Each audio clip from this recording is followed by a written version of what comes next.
السلام عليكم ورحمة الله وبركاته. أهلا بكم من جديد في قناة اليوم القمر والحمام والعصافير. حلقتنا النهاردة إن شاء الله عندي جوز عصافير أسترالي بيضين، وعندي جوز فشر هخرجهم من العش أهو. ده الفشر الأخضر يا جماعة وأحمر.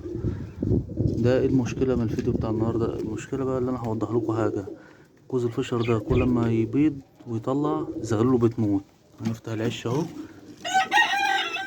وادي العش بتاعه اهو في زغلول، بس ده بقى ايه زغلول مفاجأة، ده زغلول استرالي. انا عملت ايه بقى؟ عملت عملية بدل. خدت بيض الفشر اللي هو ده، حطيته الجوز الاسترالي اللي هو ده. هنفتح اهو، ودلوقتي ما شاء الله مطلع اهو. بصوا يا جماعة، 3 زغاليل فشر اخضر. بصوا يا جماعة، دي بقى حلقة النهاردة. ما شاء الله تبارك الله، ال3 زغاليل الفشر دول. طبعا هتابع مع بعض الفيديوهات، وبحيث نشوف المراحل النمو بتاعهم كلهم، وازاي جوز السرالة اهو ما شاء الله الله اكبر مطلع جوز 3 تفرد من فشر.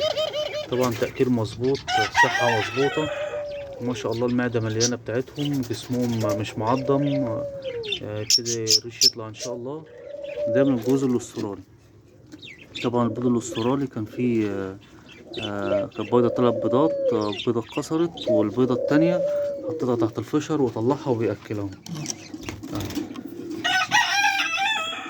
بصوا يا جماعة، الاسترالي ده الاسترالي اهو اهو. وبرضك الفشر مأكله تمام التمام، مفيهوش أي مشكلة اهو. ده كده زغلول استرالي. بصوا يا جماعة، بيحسبوا اللي هو ابنهم، بيزيقوا عشان. طبعا هنحطه مكانه اهو اهو. وبرضك همسك الزغلول الفشر اوريهولكم. بصوا يا جماعة، ما شاء الله الزغلول الفشر عامل ازاي.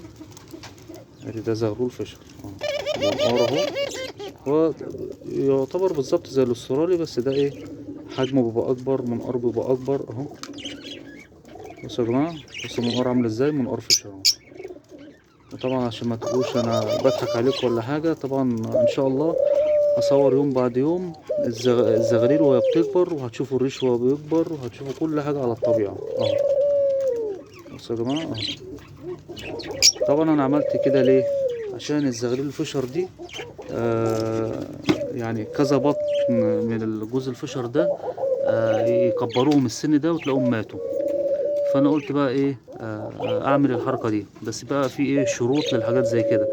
لازم يكون ده بايض مع الجوز ده بايض. ما ينفعش تكون دي مثلا بايضه اول يوم وتبتدي تحط لها مثلا بيض فشر ايه ناقص له 5 ايام ويفقس، ولا 3 ايام ويفقس. لا، مش هينفع كده، هتخاف ومش هترضى تاكله. لكن في نفس التوقيت، دي باضت دي باضت، فرق مثلا 5 ايام 6 ايام الحاجات دي. لكن اللي انت تحط مثلا بيض ده مثلا ناقص له 3 4 ايام دي يفقس، وده لسه بايضه، لا ما ينفعش. فانا كانوا الاتنين بايضين مع بعض، الفشر كان بايض وده كانت بايضه، فرق بس 3 4 ايام. رحت جاي ناقل البيض الفشر للاسترالي، وادي فقس 3 حتت، والبيض البيضتين التانيين للفشر وفقست حتة، والبيضة التانية باظت. وهم هنشوف بقى مع بعض بقى الفيديوهات القادمة ان شاء الله. هنبتدي نشوف ايه الزغلول وهي بتكبر، عشان يعني ما شاء الله تبارك الله تلاقوا كبروا وحلو كده. عشان دول كانوا بيموتوا، او دول ما شاء الله كانوا في السن ده كانوا بيموتوا في الفشر، ودي ما شاء الله السن ده ايه كبير اهو. طب احنا غبنا عنكم في التصوير شوية، ان شاء الله هنبتدي نظبط التصوير تاني، ونبتدي ايه نصور من جديد العصافير واليمام بتاعنا وكل حاجة ان شاء الله.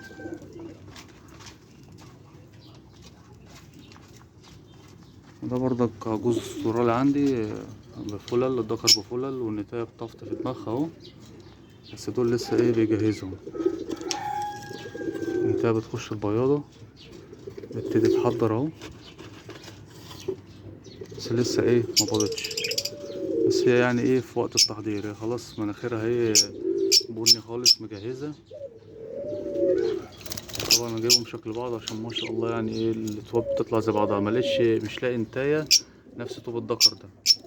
بص الدكر ما شاء الله عامل ازاي.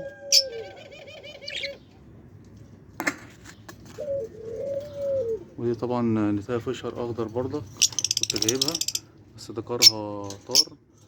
ان شاء الله نجيب لها دكر تاني ونبتدي ايه نظبط لها الدنيا بحيث ان هم ايه يشتغلوا. طبعا هو الفيشر انواع كتير بس انا يعني بحب اللون ده جميل، في الذهبيات طبعا وفي المصبع وفي الابيض خالص وفي الذهبيات اللاتيني واللاتيني اللي ابو بق احمر واللاتيني ابو بق ابيض.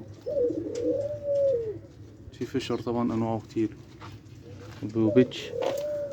فحلقتنا النهارده يا جماعه اللي انا قلت ايه اوريكم الحاجه الحلوه دي، البدل بين البيض الفيشر وبيض الاسترالي، والحمد لله العمليه نجحت. طلعوا ودول بياكلوا ودول بياكلوا وما شاء الله الزغاليل بدات تكبر اهي. وهنصور بقى فيديوهات مع بعض كده بحيث ان احنا ان شاء الله ايه نشوف الزغاليل ونشوف الانتاجيه من الاسترالي وتاكل الفشر. ده هو بتاع الفشر دكر خرج، وده الزغلول الاسترالي. وبرضك هنوريكم الزغلول الاسترالي لما يكبر هيبقى عامل ازاي. بصوا يا جماعه حجمهم قد ايه، وما تشوفوا الزغيل بقى ما تكبر هتلاقوا حجمهم او غطى على حجمهم شويه.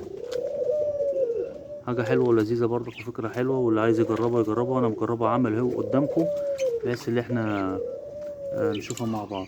ده طبعا انا حاطط ده كان جوز كوكتيل كان في القفص ده بس انا بعته وحطيت ما كانش فيه مكان، رحت جاي حاطط جوز الاسترالي ده بس لقيتهم باضوا بقى، رحت جاي حاطط لهم البياضه بتاعتهم الخشبيه اهي بدات تبط فيها اهي.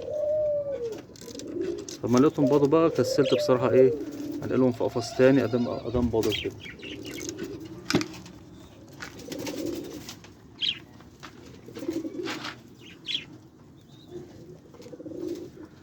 طبعا في اي سؤال في اي استفسار اكتبوا لي في تعليق وان شاء الله ايه نتواصل مع بعض. وفي اي مشكله اكتبوها لي برضك، ولو احتجتوا رقم واتس تصوروا حاجه تبعتوها لي نبص عليها مع بعض.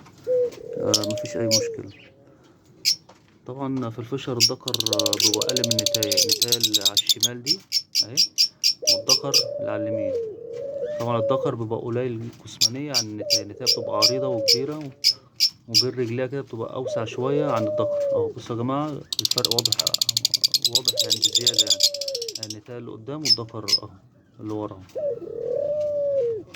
تحس اللي هي مثلا ضخمة شوية عن الدكر بمراحل يعني. طبعا الاسترالي زي ما احنا عارفين شعبي جدا وسهل اللي هو معرفة الدكر من النتاية.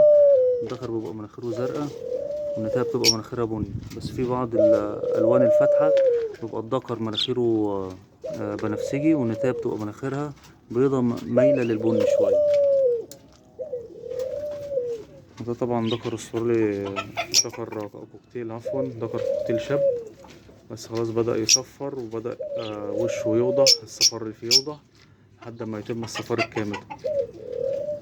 ده برضك يعتبر اللي هو ناقص له مثلا شهر بالكتير ويشتغل عادي. لو حطينا له نتاية بعش بقفص هيبتدي ايه يشتغل ان شاء الله.